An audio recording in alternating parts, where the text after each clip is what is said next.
pelajaran pendidikan Pancasila dan keluarga negaraan. Sudah siap semuanya untuk belajar hari ini? Siap.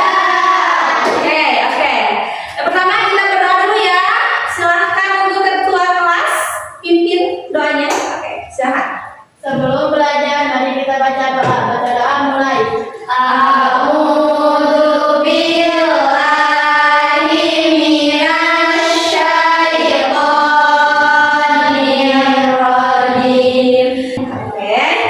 Selanjutnya kita absen dulu ya.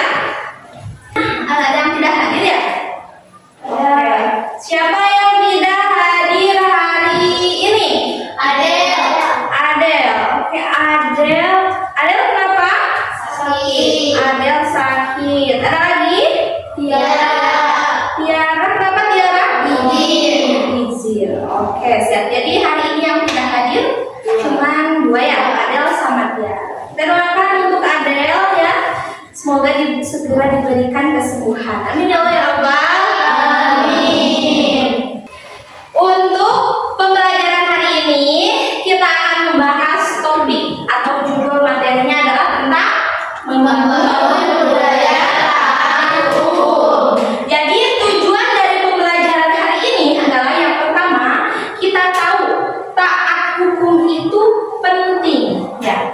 Yang kedua, kita akan menganalisis contoh dari pelanggaran hukum, dan yang terakhir yang paling penting adalah untuk membangun kesadaran kita untuk selalu mentaati peraturan atau taat aturan. Oke, Ibu punya sebuah gambar. Bisa kalian lihat ya? Ya. Menurut kalian, apakah kelihatan? Kelihatan. Gambar ini menunjukkan situasi apa? Mendarat yang tidak berakibat. Oke, pengendara yang tidak menaati peraturan. Kenapa? Karena mereka berbonceng tiga. Betul. Terus apa yang salah dari gambar ini? Tidak memakai helm, betul lagi. Di bawah umur, bonceng tiga, apa lagi? Ayo. Apa lagi? Ada yang salah dari gambar ini? Banyak. Tidak memakai helm tepat sekali ya. Menurut kalian apa yang terjadi jika hal atau situasi yang ada di gambar ini dibiarkan? Berbahaya. Buruk bagi pengendara. Oke, dampak buruk bagi pengendara lain. Oke, bagus sekali itu jawabannya ya. Di sini ada yang suka cengkri, bonceng tiga. Alhamdulillah, selalu bonceng dua.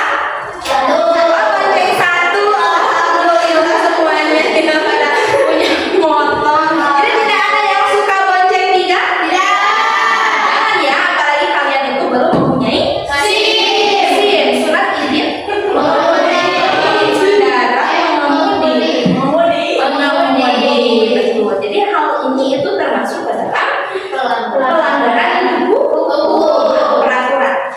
Jadi sebuah negara membuat aturan itu ada tujuannya.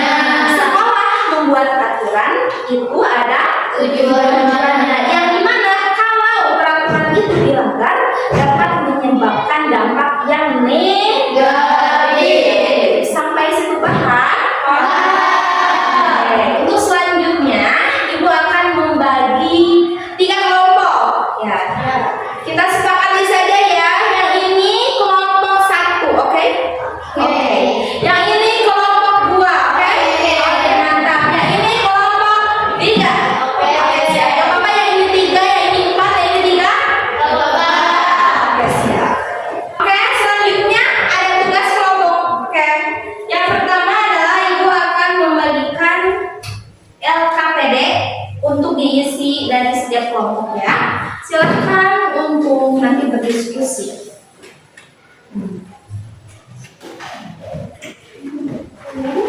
Kemudian Ibu akan membagikan itu LKPD. Kalau ini namanya post-it ya, katakanlah post-it. Jadi selain kalian nanti mengisi di LKPD,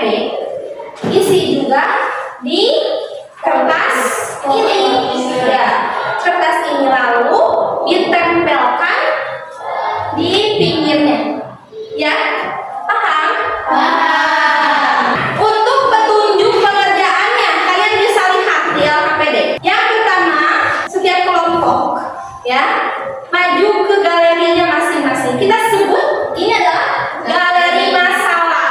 Kenapa galeri masalah? Karena di sini ada analisis kasus, ya, studi kasus yang harus kalian analisis. Untuk peraturannya yaitu nanti kalian berkelompok datang ke galeri masalahnya masing-masing, ya.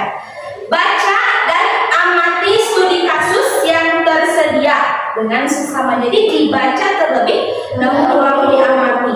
Kemudian kalian diskusikan bersama anggota kelompok kalian untuk menjawab pertanyaan yang ada di LKPD. Kalian diskusikan, lalu kalian catat. Tuliskan hasil dan solusimu, hasil analisis dan solusi kalian di kertas post-it. Coba mana kertas post-it? Betul, ditulis di sana ya.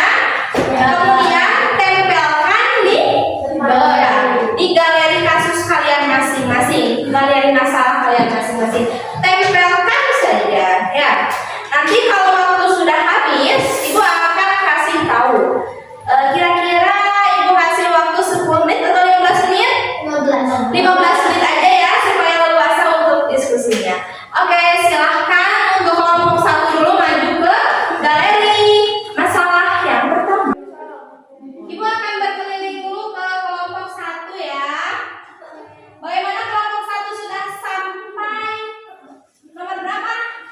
Baru nomor Oh, baru nomor 1. Oke, bagaimana, ada kesulitan? tidak. Tidak, jadi sampai saat ini sudah mengerti ya? Ya, mengerti. Oke, keren. Nomor 2 sepertinya sangat kompak sekali ya.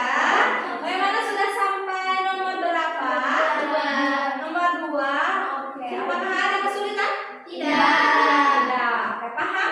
Mantap. Kelompok 3, bagaimana, sudah nomor berapa ini? Ibu, nomor 1 aja itu gimana? Oke, nomor 2 itu apa kesulitan kalian? Oh, yang nomor 2 itu kalian kemukakan saja pendapat kalian. Tidak usah takut salah ya. Oke.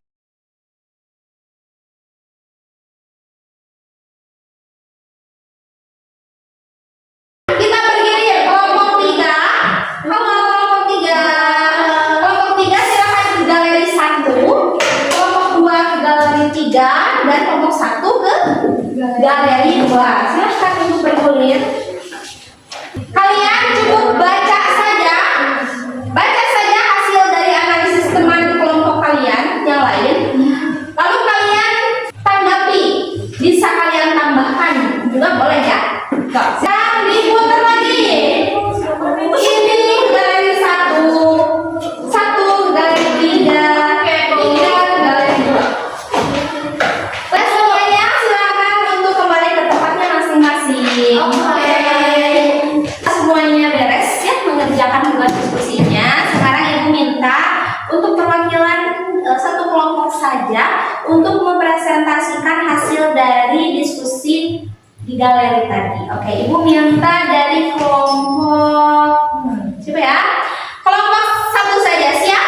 Siap. Oke, mantap. Silakan untuk maju ke depan dan presentasikan hasil analisis dari galeri masalah tadi. Silakan. Waalaikumsalam warahmatullahi wabarakatuh. Saya Intan Nurfadilah dari perwakilan kelompok 1 akan mempresentasikan hasil analisis masalah yang ada di galeri. Galeri 1, kasus tentang mencontek.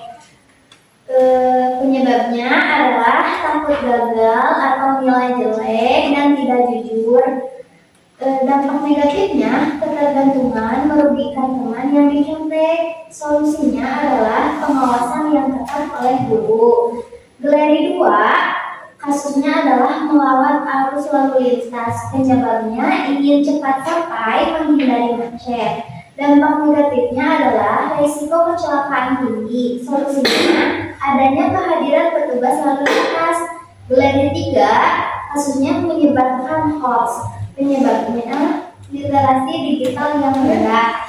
Dampak negatifnya, konflik sosial dan kerugian. Solusinya adalah cek fakta. Oke. Sekian dari saya. Wassalamualaikum warahmatullahi wabarakatuh. Waalaikumsalam warahmatullahi wabarakatuh. Untuk studi kasus yang pertama itu mencontek, betul?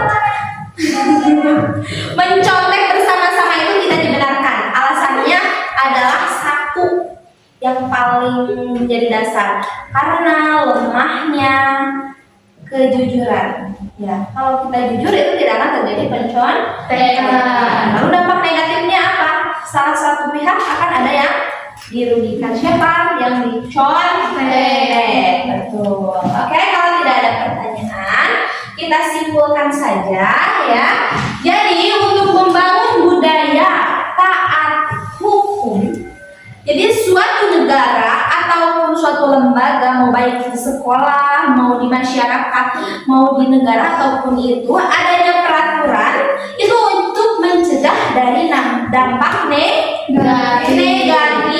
Ya, contohnya tadi kita sudah tahu adanya dari kasus, contohnya dari melawan arus lalu lintas. Kalau kita melawan arus lalu lintas, dampaknya adalah takut terjadi kecelakaan.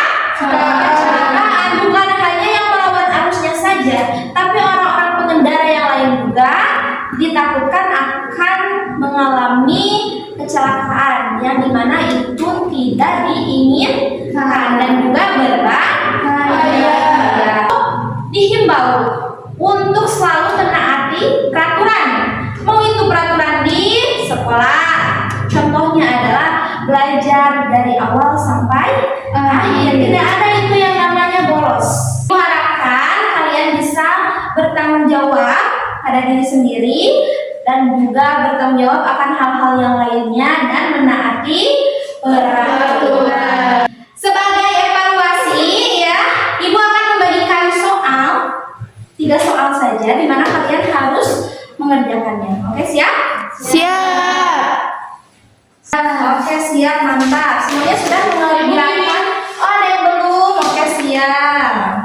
Terima kasih ya sudah mengerjakan evaluasinya. Nanti Ibu akan nilai dan hasilnya akan diumumkan di pertemuan selanjutnya. Oke. Terima kasih untuk pembelajaran hari ini. Ya, pembelajarannya lumayan hidup. Nah, pertemuan selanjutnya kita bisa meningkatkan lagi semangat belajarnya. Ya. Setelah ini silahkan kalian untuk beres-beres ya. Namun sebelum Ibu tutup, dipimpin doanya lagi sama ketua kelas, oke? Silahkan. Oke, silahkan ketua kelas untuk memimpin doanya. Sebelum pulang, mari kita baca doa. Mulai. A'udzu billahi minasy syaithanir rajim. Bismillahirrahmanirrahim. Cukup sekian pertemuan hari ini. Ibu tutup dengan salam saja. Wassalamualaikum warahmatullahi wabarakatuh.